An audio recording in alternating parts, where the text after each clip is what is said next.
तो भाइयों, आज की वीडियो में बात करेंगे जिन किसानों की धान की रोपाई लेट से हुई है, उसमें पीलापन बना हुआ है, कल्ले नहीं बन पा रहे हैं, फुटाव अच्छी प्रकार से नहीं बन पा रहा है।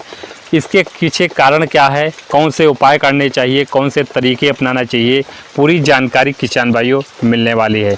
सबसे पहले किसान भाइयों बात करेंगे, जब आप धान की रोपाई करते हैं, थोड़ी लेट से रोपाई कर देते हैं या फिर नर्सरी आपने डाला है, नर्सरी लगभग पौध हमारी 20 से 25 दिन के बाद या 22 दिन के मध्य आपको दूसरे खेत में आपको रोपाई कर देना होता है। इस कंडीशन में अगर रोपाई नहीं करते हैं तो पौध में अच्छी प्रकार से वहाँ पर कल्लों का जो फुटाव है वो देखने को नहीं मिलता है।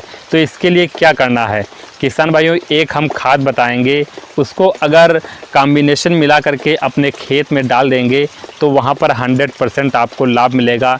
धान में जो ऊपर की पत्तियाँ पीली हो चुकी हैं उससे भी आपको छुटकारा मिलेगा। सबसे पहले किसान भाइयों क्या करते हैं, धान की फसल में केवल यूरिया का ही प्रयोग कर देते हैं। पहली खाद में केवल यूरिया का डोज आपको नहीं देना है। यूरिया से किसान भाइयों क्या होता है, हमारी फसल हरी भरी हो जाती है, पौधे की ग्रोथ है, पौधे की लंबाई है वो काफ़ी बड़ी हो जाती है, ना कि कल्लों का विकास होता है, ना कि तनों का जो ठोसपन तना बनना चाहिए वो हो पाता है, ना कि फुटाव हो पाता है, ना कि पौधा हमारा स्वस्थ हो पाता है। तो यूरिया का काम होता है, नाइट्रोजन का काम होता है पौधे की बढ़वार करना, पौधे में हरापन लाना। सबसे पहले किसान भाइयों बात करेंगे, लेकिन यूरिया के साथ ही आपको ये जो मैंने डोज बताने जा रहा हूँ, जो प्रोडक्ट बताने जा रहा हूँ, उसको आपको लगा देना है। सबसे पहले किसान भाइयों बात करेंगे, धान की फसल में जिंक का सबसे ज़्यादा रोल होता है। जिंक आपको लेना है 33%। 33% वाली जिंक आप 5 से 6 kg प्रति एकड़ के हिसाब से ले सकते हैं और उसी यूरिया यानी नाइट्रोजन खाद में आपको मिला देना है। नाइट्रोजन खाद आपको लगभग अगर दूसरी डोज में लेने जा रहे हैं तो वहाँ पर 30 से 35, अगर पहली डोज में डालने जा रहे हैं तो वहाँ पर 40 से 45 kg प्रति एकड़ के हिसाब से लेना है। तीसरा जो प्रोडक्ट आपको लेना है सल्फ़र। सल्फ़र वो भी लेना है 90% वाला जो आता है, WDG फॉर्म में आता है, उसको आपको ले लेना है। सल्फ़र की मात्रा की बात करें तो 4 से 5 या अधिकतम 6 kg प्रति एकड़ के हिसाब से सल्फ़र की मात्रा आप किसान भाइयों ले सकते हैं।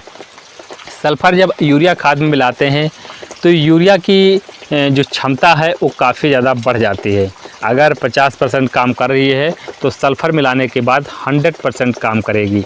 ये किसान भाइयों आप यूरिया खाद में ये 2 प्रोडक्ट मैंने बताए हैं, आपको जिंक 33% और सल्फ़र 90% वाला आपको लेना है। और साथ में किसान भाइयों इस समय देखते होंगे कीटों का प्रकोप बहुत ज़्यादा है, सुंडी रोग है, दीमक का प्रकोप भी ज़्यादा है। इसके लिए किसान भाइयों फेटेरा ले सकते हैं, वर्टिको ले सकते हैं, कार्टाप ले सकते हैं। तो फेटेरा की बात करेंगे तो एक लगभग 5 kg से 6 kg प्रति एकड़ के हिसाब से आपको फेटेरा मिला लेना है। और ये तीनों प्रोडक्ट आपको यूरिया में अच्छी प्रकार से मिला लेना है। इतनी अच्छी प्रकार से मिलाइए कि यूरिया और सल्फ़र और जिंक और फेटेरा का मिश्रण बिल्कुल बराबर मात्रा में यूरिया में मिल जाना चाहिए। ये कॉम्बिनेशन उठा करके अपने धान की जो खड़ी हुई फसल है उसमें डाल देंगे। ऊपर से किसान भाइयों आपको नमी बहुत ज़्यादा ज़रूरी होनी चाहिए। अगर नमी खेत में नहीं है और दूसरे दिन लगातार 2 से 3 दिन खेत में पानी भरा रहता है, अगर पानी नहीं है तो 2 से 3 दिन खेत में पानी आपको भर देना है, 100% काम करेगी। आप यहाँ पर देखेंगे मात्र 8 से 10 दिन में पूरा खेत आपका कल्लों से भर जाएगा, पूरे खेत में कहीं पर गैपिंग नहीं रहेगी। कितना ज़बरदस्त फुटाव देखने को मिलेगा, पड़ोसी भी पूछेगा भाई साहब इसमें आपने क्या डाल दिया है। इतना अच्छा कॉम्बिनेशन है। केवल यूरिया ही डालने से आपको किसान भाइयों फ़ायदा नहीं मिलेगा। केवल वहाँ पर बढ़वार और पौधे में हरापन लाने का काम केवल यूरिया करता है।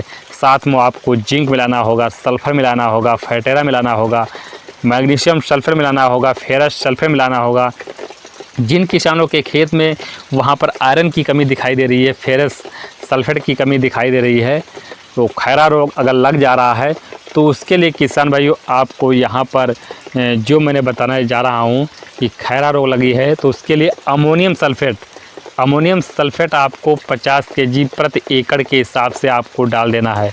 अगर खैरा रोग लग जाता है, खैरा रोग से पत्तियां एकदम से लाल धब्बे टाइप में पड़ जाते हैं, सफ़ेद लाल भूरे रंग के धब्बे पड़ जाते हैं, उसमें अगर खेत में नमी नहीं है, जिंक सल्फ़र यूरिया कुछ भी डाल दिया है और खेत में नमी नहीं है, तो ऐसी कंडीशन में हमारे खेत में खैरा रोग हो जाता है, जिससे पत्तियां ज़्यादातर लाल हो जाती हैं, पीली लाल और काले धब्बे भूरे धब्बे दिखाई देती हैं। इस कंडीशन में किसान भाइयों एल्युमिनियम सल्फेट आपको डाल देना है और दूसरे दिन आपको पानी लगा देना है। 100% रिजल्ट मिलेगा। पूरा खेत मात्र 2 से 3 या 4 दिन में खेत पूरा हरा भरा हो जाएगा, कल्लों की संख्या भी बढ़ेगी, पूरा पीलापन हट जाएगा, खेत एकदम से जो धान का पौधा है बढ़वार करने लगेगा।